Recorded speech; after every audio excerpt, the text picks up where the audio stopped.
Good morning, Karen from Quantum Heart Awakening. Welcome, welcome.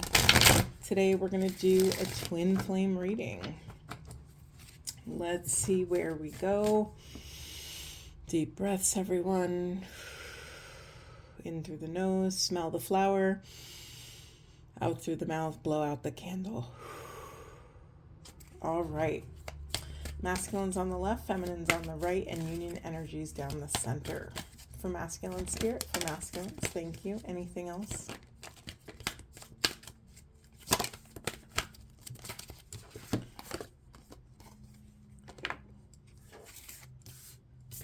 Okay. Loyal heart, truth be told, coming to the edge. Oof, okay. Okay, masculines, feminines. Co-create.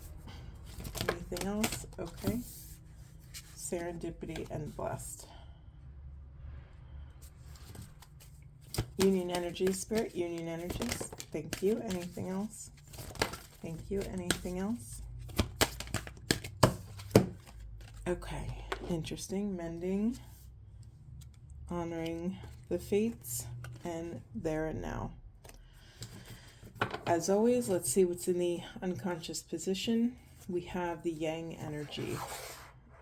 Let's see, masculine energy. We're going to take it nice and slow today. Nice and slow. Okay, both energies seem to be pushing away some sort of masculine trait that could be being pointed and directed, that could be penetrating a certain situation with your energy, with your truth, with your physical body. Yeah, I think both energies, feminines and masculines, so pay attention to this, are pushing away some sort of flame, some sort of fire within, some sort of passion. We have one card here. Where in your life, feminines and masculines, are you pushing away a new beginning? Are you pushing away something that soothes your heart, that ignites your energy, that ignites your excitement? Are you pushing away a passion, in other words? Let's just leave that there and see how it echoes through this reading. Deep breaths, deep breaths. There's a lot here. Okay, let's start with masculine energy. Masculines, it seems that you are battling the head and the heart. I'm very drawn to these two owls here, and they're crowned, right? They're crowned and there's keys. I don't know if you could see that on camera, but there's keys hanging right over their heads.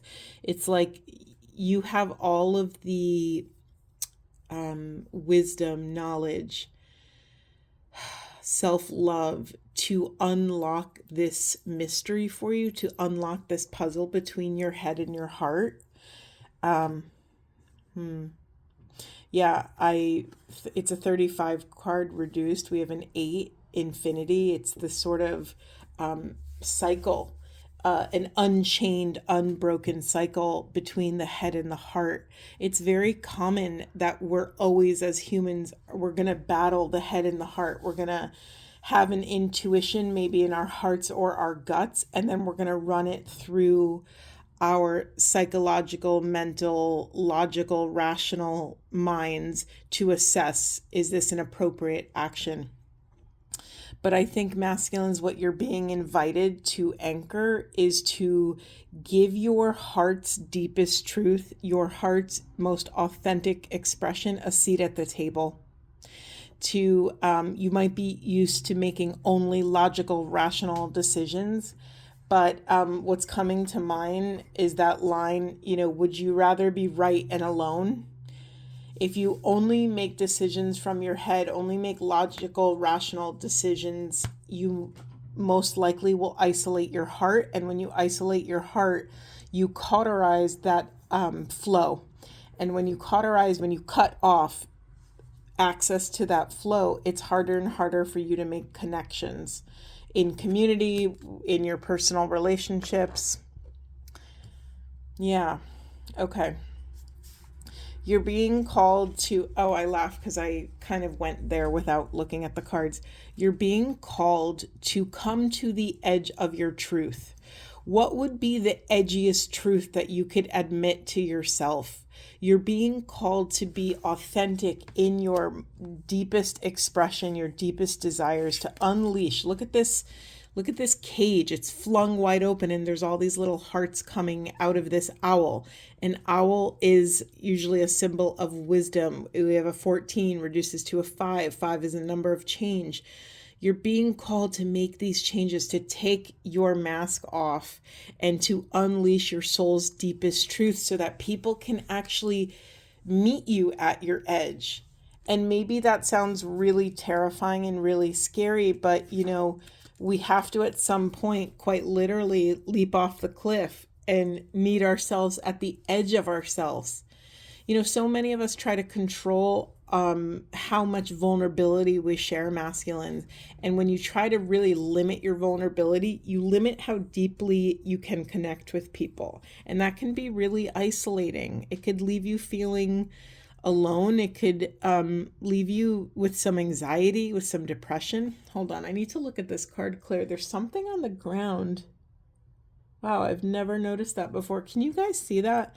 On the cliff, there are these little petal things, kind of in a flower shape. Almost looks like fan blades.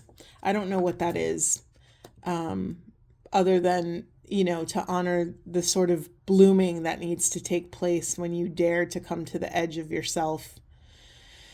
Oftentimes we want to control and hide our deepest vulnerability, masculines. And what we come to find out, and I honor that many of us, when we have dared to show ourselves, might have been slapped down or told no or judged or criticized or ostracized.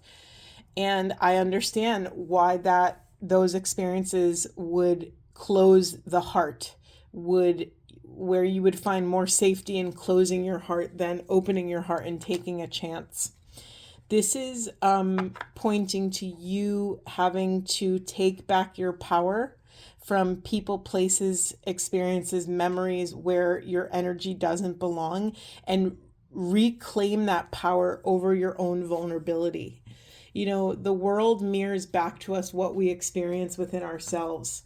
And so somewhere along the way, if you're experiencing, rejection in some capacity, flip it around.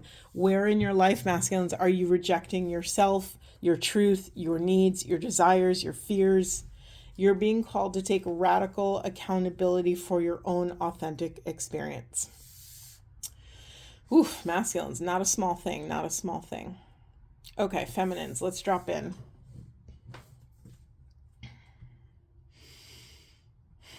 All right. Wow.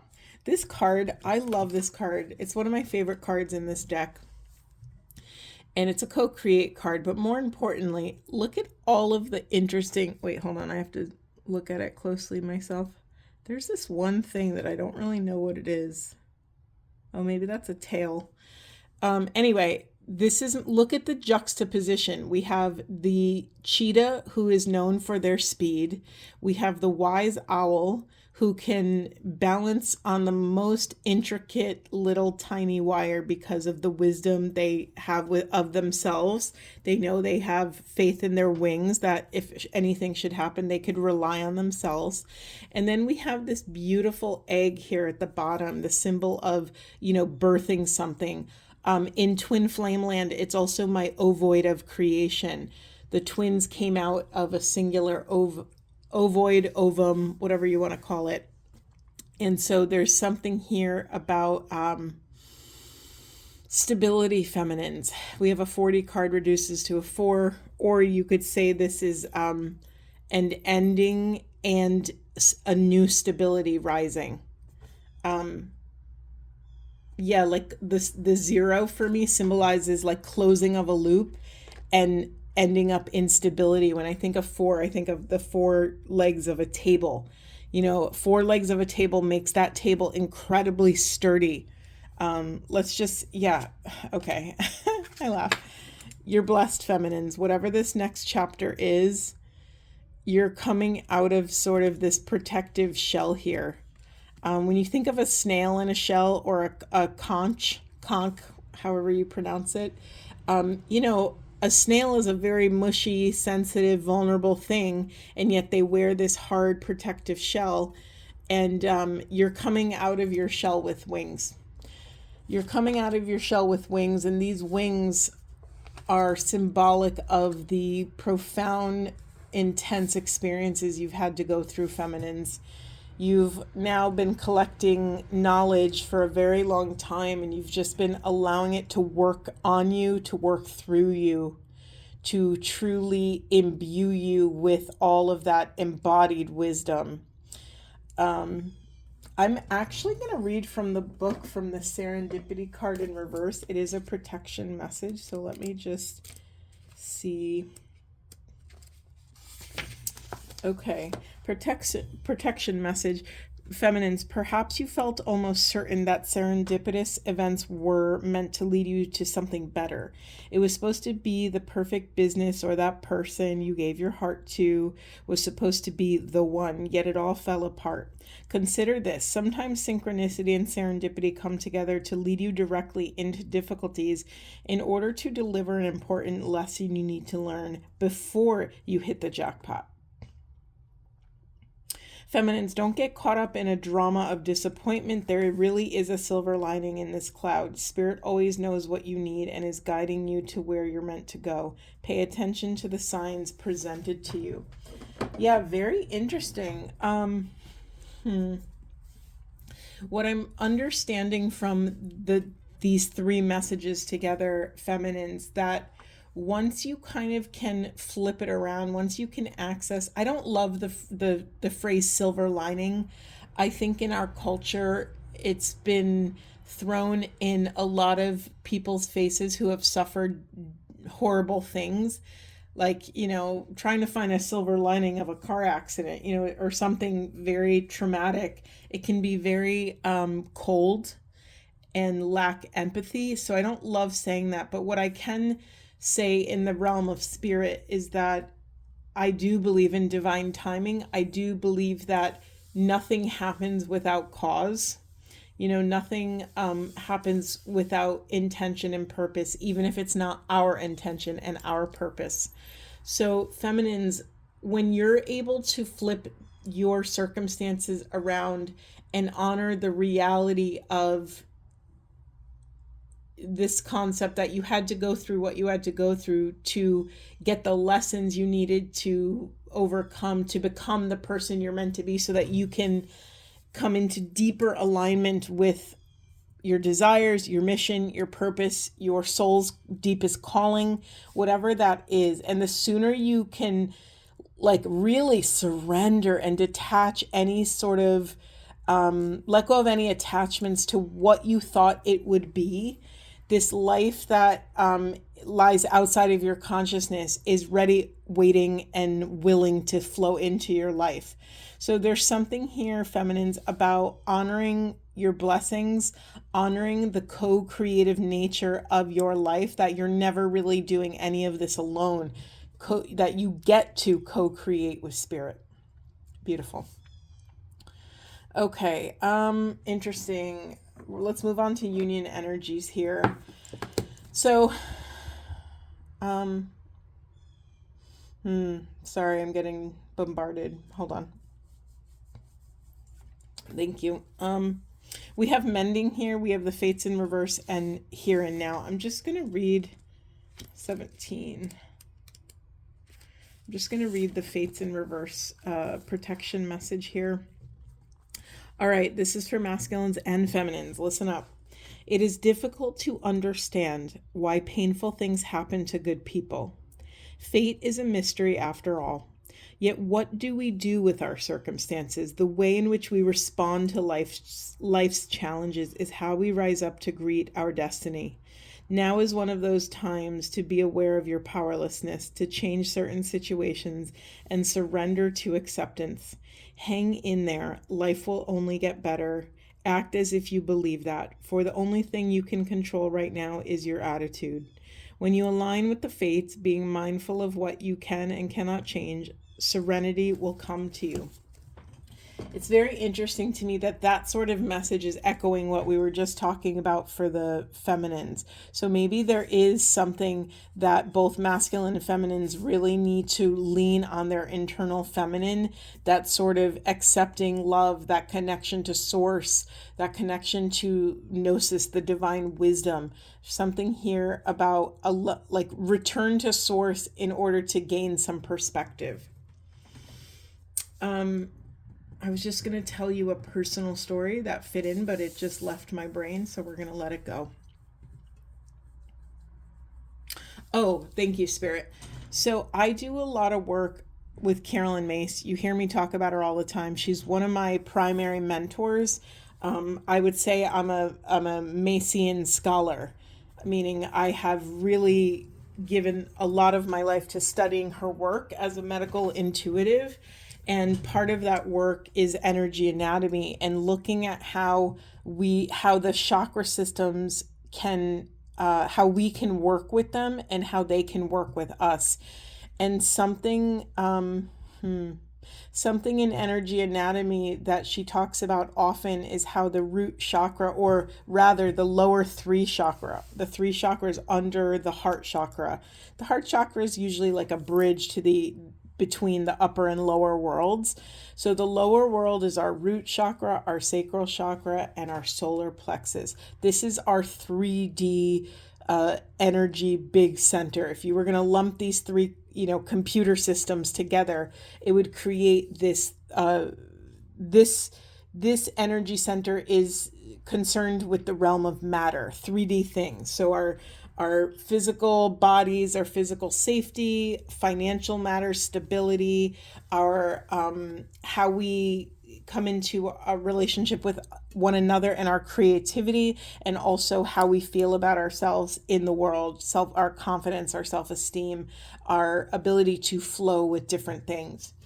And so something she talks often about that gets stuck in the lower three energy centers is this idea of tribal mythology, meaning what did you inherit from your parents, from your lineage, from your culture, from your ancestors that is animated in your system that no longer is serving you. And I'm not here to tell you what does serve you and what doesn't. What matters is, what did your soul come here to do? And is it in alignment or conflict with your tribal ancestral ideologies? If it's in alignment, great, you're flowing and rolling and no problem. If it's, however, in conflict, oftentimes people will have health issues in the lower three chakras. So that's like stomach issues, anything from the diaphragm to the root. So reproductive stuff, physical, pelvic, anything from like the pelvis to the diaphragm, right under the rib cage there. So, if we're in conflict, it means we're like we're swimming upstream, and we're using, or rather leaking, more energy than is necessary. And sometimes feminines and masculines, we have to go back in and excavate some of these narratives. And when we can find love in our hearts to release and surrender our attachment to these narratives, we can heal those lower three chakras or rebalance them almost instantaneously. That's why I'm obsessed with her. She just has done decades and decades of research and experiential work in trying to understand, why do some people heal instantly and why do some people never heal? She studied, I think she did her thesis on like mystics and schizophrenia or something. She studied mystics, how they can, they have such a different relationship with the realm of matter, that they can heal themselves quickly. They can heal others almost instantly. And this is where you get into the sort of mystical people. You have Jesus and Buddha and other miraculous figures who were able to sort of be the embodiment of this kind of quantum cosmic divine energy. It's like, okay, yeah, you do get a little bit curious. What do they have access to, or how are they in relationship with this divine life force? how do they do what they do, and how can we learn to do that as well? Now, I honor that not a lot of us have a goal to like be Jesus or be Buddha or be the next, fill in the blank. But I think, a lot of us have a mission to reduce suffering on the planet, to reduce the suffering, at least within our own hearts and body minds, and to reduce suffering for our friends and family. Okay. Let's get back to the message. I got really carried away there, but you know what? It was meant to come out. Deep breaths, everyone. With every breath, we sort of release a little bit, come back into equilibrium. All right, let's get back into the union energies. We have mending here. Yeah, again, it's mending our relationship with the life we thought we should have versus the life we actually have versus the life that is actually waiting for us. It's waiting in the wing to come through us. How do we do that? How do we get there? Presence. In order to enact change in your life, or rather to allow change to flow through your life, you have to stop blocking the river. When you can learn how to get present, meaning to call your energy back from the past, call your energy back from the future, and just be here now. I know that's sort of become like a I don't know if trope is the right word, but just a sort of very common thing to hear. Be here now, be here now, be in the present moment. It's a much harder thing to embody, right? It takes practice. You've heard me say this a million times. You can't go in the gym and immediately, deadlift 500 pounds. I'm assuming, I'm not familiar with that work, but I'm assuming it would take some time to build up all the other muscles and strength and fascia and all the different moving parts that it would take to get to that certain level of strength, of mobility, flexibility, determination. Like there's a lot of moving parts that have to happen before you can just roll up into the gym and do that. The same thing accounts for being present. And I think so many of us punish ourselves so deeply because we've been so, and I hate to use this word, but indoctrinated by technology and social media, and everything has to happen in an instant, right? Instant gratification. And we have been in the age of information where we have access to everything. You want to know how flowers bloom or how they go from a seed to a beautiful blossom? You could Google it. You could look it up in an instant and get answers, and you can get many different types of answers and many perspectives on why that happened. And yes, there's scientific facts, and then there's spiritual ideas, and there's so many, and cultural ideas. Like there's so much information, and so there's this sort of unconscious belief floating in the collective that because we have all this access, that we should be smarter and better and faster and should be able to make more money instantaneously. And for some reason, if we're not able to do any one of those things, we feel a micro failure. Maybe it's not even conscious. Maybe it's like this, just feeling of anxiety or depression or uneasiness in life. And we're not realizing anyone would feel that way who was putting that much pressure on ourselves to deliver, to be something. And so if you really want to reclaim your power, to sort of reclaim your entire nervous system, your energetic system, your spiritual system, I highly recommend developing a presence practice. Sure, it could be meditation. I know a lot of people really rebel against meditation. I rebelled against meditation. Why? Because it's really freaking hard. And no one wants to feel like an instant failure at something. But I always give the example when a toddler or a baby, or when they're, I don't know what age kids learn to walk, I can't remember.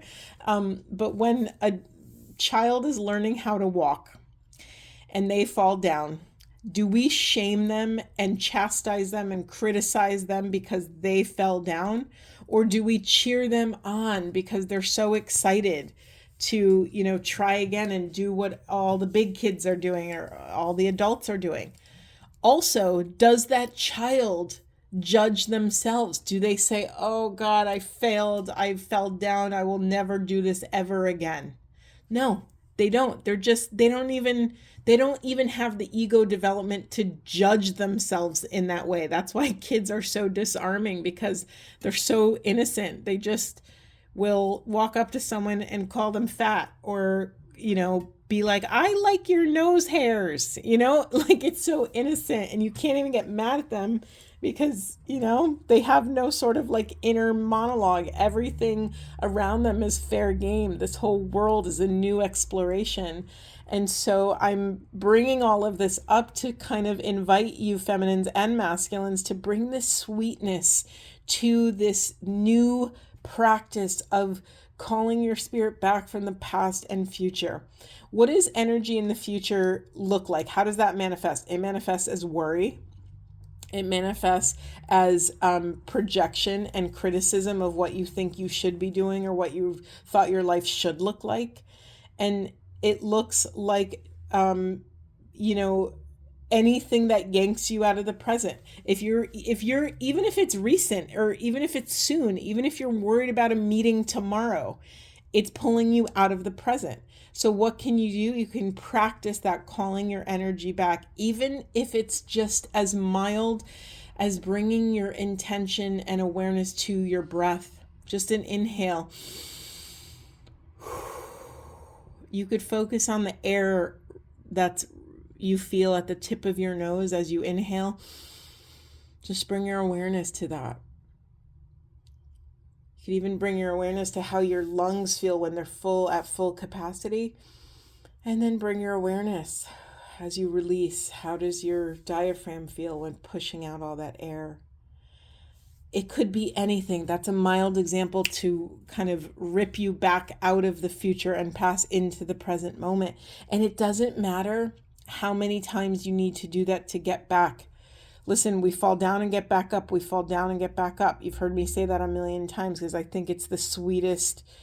By the way, for those of you who haven't heard me say that, that comes from Thomas Merton, who is a very famous writer, but also a monk, was asked, what do the monks do in the monastery all day? And he very sweetly, I think it was Thomas Merton or his mentor, I can't remember.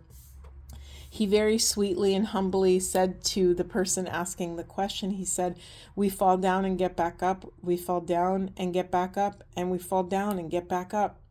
That means they get yanked out of the present moment and they call their spirit back. They get back up. They get yanked out of the present moment and they do it again and again and again all day long, with every breath, with every prayer, with every intention, with every, whatever work they're doing out in the world, whether they're gardening or cleaning or making dinner or whatever they're doing, they call their spirit back. They fall down and get back up. Okay, spirit, where else do we want to go? Yeah, I'm thinking we need to get some big wisdom here. So I'm busting out the heavy hitters, the wizard. We need the wizard for this part of the reading. All right, spirit. For masculines. Thank you. All right, masculines, we have dimensional planes of perception, linear sequencing, hierarchy, time, and logic. Masculines, your relationship with your mind is shifting. I think you may feel a little disoriented at this time because quite literally, let's look at this card. Look at this almost like the deck is being shuffled for you, masculines. What you have placed as a hierarchy in your life is being shifted. So you might have put your mind and logic at the top of the pyramid, and now that's being shuffled. So you may have a moment or a chapter in your life where you're feeling disoriented. Just return to love. Just return over and over again back to the breath, back to the present moment. Sorry, I didn't want to leave out. Not only is your relationship with logic changing in the mind and the value you place on the mind, but your relationship to time is also shifting. That's not surprising to me, because what happens often when we cross the threshold from the lower world over the heart bridge, over the heart chakra bridge, up into the upper world. In the upper world, they have a different relationship with time. It's not linear, it's quantum, it's infinite. It's like all potentials are happening at the same time. All timelines, all narratives, all possibilities are happening simultaneously. So I didn't want to leave that out of the equation, that one of these cards that's being shuffled is also your relationship with time, and how you value time, and how you value your the heart.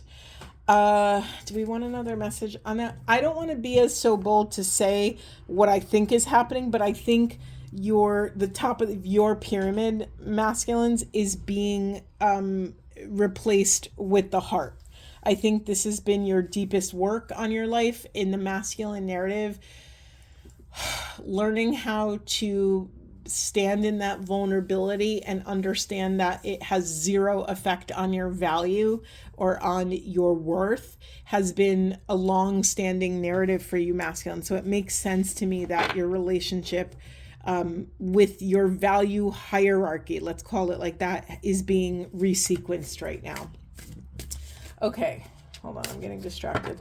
For feminines, Spirit, thank you so much for feminines. What do feminines need to know? Thank you so much. We have golden potentiator, quickening exponential expansion. Yeah, again, let's go back to I'm sorry, but just like, look at how powerful this card is. Look at how much movement is in this card. I could feel the energy by just staring at the image. Feminine, let's drop this message through the lens of your personal message. Remember earlier I said this card, we have this relationship between the cheetah, which is a symbol of speed, right? Cheetahs, I think, are one of the fastest animals on the planet. I forget, they reach a land speed of like a car speed, like, I don't know, 190 miles per hour. I don't know, something crazy. I probably knew that fact when I was like in 5th grade, but I don't know it now. But feminine, your relationship between speed and wisdom is changing, meaning I think it's picking up. So you're able to create more when you're in alignment with spirit. Like when you realize you're co-creating with spirit, you're laying more eggs in the world. Let me just say it really directly. You're able to birth more. You're able to confidently move forward, and it's like when you're in alignment with spirit, you bypass all the insecurities. You're not like, oh, what if it doesn't work out? Or what if I'm not, you don't get imposter syndrome. You don't sabotage yourself. You're not saying, who am I to birth this thing out in the world? No, you're just like, it's in me. I have to do it. And you do it. And so I'm really excited about this, that you're getting this quickening, this exponential expansion. It's not an accident. Of course you're getting exponential expansion, because you're trusting in the divine. You're trusting that your relationship with source is reliable. All right, for union energies, thank you. We have 2. We have dimensional planes of perception number 9, universal understanding, objective observation. And we have Altarian Stargate, neutrality, diplomacy, negotiation, philosophy. Okay, hold on here.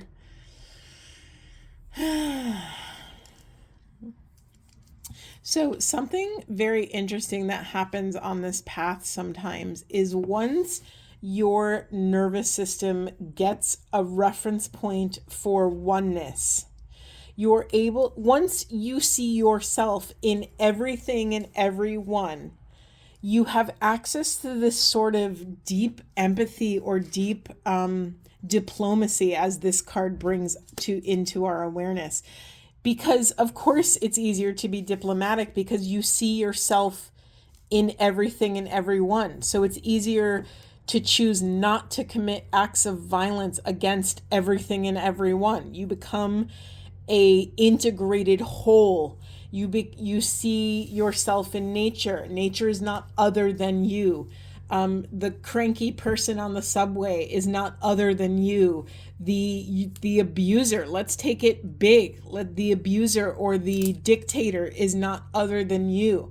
You start to realize that if someone is embodying a dark energy on the planet, that is also in you. And I know that can be very hard to it's a hard pill to swallow, but when in the realm of energy, there is only one. We breathe as one. There is no other. A rising tide lifts all the ships. So, evil can lower all the ships, right? Like a storm somewhere will affect all of our all of the weather. You know what I mean? Sorry, I don't know if that's that's a useful analogy, but you're able to access feminines and masculines, this sort of neutrality you're no longer operating in the lower. God, this is amazing. Sorry, I just want to tell you the synchronicities. So I have been feeling called back to Carolyn Mace. It's not that I left her, but I've been integrating and embodying her works for so long. I wasn't really communing with her like I was back in the day. And I just recently have felt called back to my roots. Interesting turn of phrase. I've been called back to her, and I just listened to a talk she did about the chakra system, and it's just brought me back here. And of course, this reading is falling into alignment with that. But feminines and masculines, when we change our relationship to the world around us, when we change it from the lens of matter versus the lens of spirit, our relationship to time and space change. This is really important, and I understand that this is a really lofty kind of idea for some people. And if you want to learn more about the chakra system from like an embodied place, you could look at her energy anatomy, Carolyn Mace's energy anatomy. I mean, really anything she does, she's always talking about the management of our power. And that always goes back to sort of the chakra system and all of the, everything contained in each one of those, she calls them computer systems. Okay. So, thank you, Spirit. I got off track. So when we start to move with spirit, when we start to leave the world of matter behind, meaning when we trust that, say we lost all our money in the stock market, when we can look at that not as a tragedy, but double down and anchor into source and be like, okay, for some reason, I wasn't meant to have access to those funds. Maybe it was going to pull me down a toxic road. Whatever it is, can we just surrender our will to divine will? That was meant to happen. There's nothing I can do about it. I get to surrender and trust that there is a neutral reason why these things happen. That there's not I'm going down a road I don't want to go down. Spirit, can you help get me back on track or get me a different card? Okay, thank you. We are just, when we come into connection with spirit, when we can be in the upper chakras, we become an objective observer of the world around us. We are no longer trying to logic or rationalize our way through divine experiences, because there is no logic in the divine. You can't put human logic. It's like, how dare us to even try? We're trying to make sense of something that is from a creator who has more access than we do. It's like an ant trying to understand divine will. It's like, I'm not trying to say that to diminish our philosophical abilities or something, but I really feel like we're coming into a mature relationship with spirit, and we're no longer understanding that we can negotiate. I think it's a very egoic thing to think we can negotiate with God, right? That's just a very blunt way to say it, but it's like, who do we think we are when we, ask God for money and for, whatever? Instead, it's like, okay, we have to reverse it and say, I know I am safe in my hunger, in my thirst, in my poverty. I know I am worthy, loved, and safe in whatever, fill in the blank, in whatever tragedy, or we have to call our spirit back to the present moment and just access that sort of gratitude for what is here. When you sort of start to break down these walls and attachments, you understand that there's a whole nother thing going on. There's a whole, like, our whole formula of how we came into relationship with the world around us is so limited. It's so off base. And so can we surrender this too? Okay. I feel like we need one more message and then I'll stop talking. Spirit, is there anything else you want to leave us with for the highest and best good of self and the planet for these union energies? Thank you. We have 2 messages. Not 1, but 2. Okay. Do I look at the unconscious? No. Oh, we have 3 messages. All right. Let's get into a seal of evolutionary colors, progressive awareness, multi-directional change. Another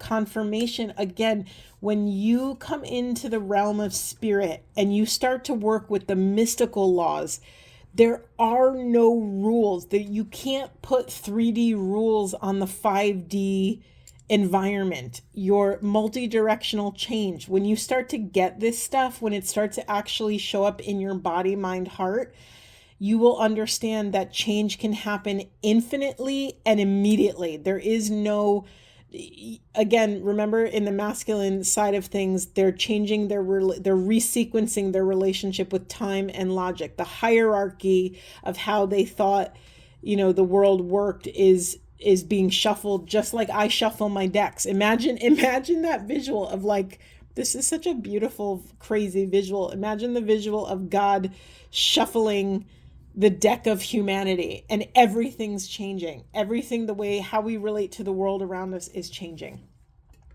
We have chamber of illumination, perspective, ideals, beliefs. Yes, as we change, everything else has to change with it. And then we have etheric reflector, spiritualization of matter, reflected light. Thank you so much, Spirit. This is, in this deck, this phrase, the spiritualization of matter, has stuck out to me. It's written like in Broadway lights in my brain. It's the spiritualization of matter. What that's saying to me is finally, sorry, I have dirty old rolls of tape, but picture this is Earth and this is the quantum realm. We're finally sort of overlapping. We're sort of kind of coming into some sort of wholeness to understand how can we live in a way that integrates the spiritual laws into the realm of matter. That's just the visual. It's almost like a Vesica Pisces. I don't know if I'm saying that correctly, but look that up. It's the 2 concentric circles, one of the building blocks of life. You can Google that. It's called Vesica Pisces, or I don't know how you pronounce it, but I think that's how. It's not spelled like Pisces. I think it's P-I-C-I-S. I think. I'm not sure. In the unconscious position, because I'm a glutton for punishment, I just had to look. We have cosmic calibrator, universal attunement, repatterning, and guidance. Okay, feminines and masculines, the biggest advice I can give you of this whole reading is do not push away these weird experiences. Do not push away guidance wherever it comes from. Do not interrupt this shuffling of the deck. Do not interrupt. And what does that look like in 3D, Spirit? Denying it. Do not deny that these changes are happening within yourself. Listen, if you don't feel changes, then you're not going through it, or you're not going through it in a way that's conscious to you so that you don't have to worry about it, But if you know something is happening in your life, which if you're watching someone like me, I'm assuming that you deeply, deeply do, Don't fight it. Just surrender. Just surrender. Return to the present moment. That's what this whole journey is going to be. Returning to the present moment. I can't help it, but I need to get a twin flame card for this. Spirit, anything else you want to leave these beloveds with? Anything else? What do we need to know for the highest and best good of self and the planet? Anything else? Whoa, we got an explosion. We have trust. Yep. Ask, listen, and allow. It's kind of what I just said. And then we have transformation, battle of the head versus the heart. I can't help to think that's mainly for the masculine energy. And then we have acknowledge, take responsibility. Yeah. Take responsibility for what's actually moving in your life. Trust in divine. Trust in the quantum thing. Trust in the spiritualization of matter. If you have questions, ask. Ask God or whoever you pray to. Ask, listen, and allow. You're not doing this alone. You're always consistently connecting with spirit. Okay, just a word to the wise. I just looked in the unconscious position. We have grounded. Take care of your physical vessel at this time. This is crucial. This is so, so deeply crucial to move your body, to ground your body, to be barefoot on the earth. What is your favorite flavor of grounding? I like to be barefoot on the earth. If you can't do that, Epsom salt bath, wearing a lot of red or bringing a lot of energy to your lower body, to your root chakra, and really you could send cords out of your root down to the core center of the earth to really sort of stabilize yourself. Whew, okay, is that it? Nope, we're getting a Whispering Woods card. Last message. Thank you so much. We have growth. The tallest oak tree once started as a seedling. Don't be afraid to start something new. Aho. I'm going to leave it there. Much love to you all. I really loved this reading. It was so rich, so deeply rich. I just also, I just want to show you. Here, we're going to do this. I've never done this before just to show you, but look at this card. If I could grab it, look at this card. Look at the deck. Now imagine the quantum field literally doing this with humanity. So everything, your relationship to time, to logic, to other people, to oneness, to all of this stuff, like look at it. Just get the visceral, imagine that happening on a quantum level. That's what's happening. This is why this stuff is so intense. Okay, I just had to give you that visual. So much love to you. I hope this was supportive, and I will see you in the next one.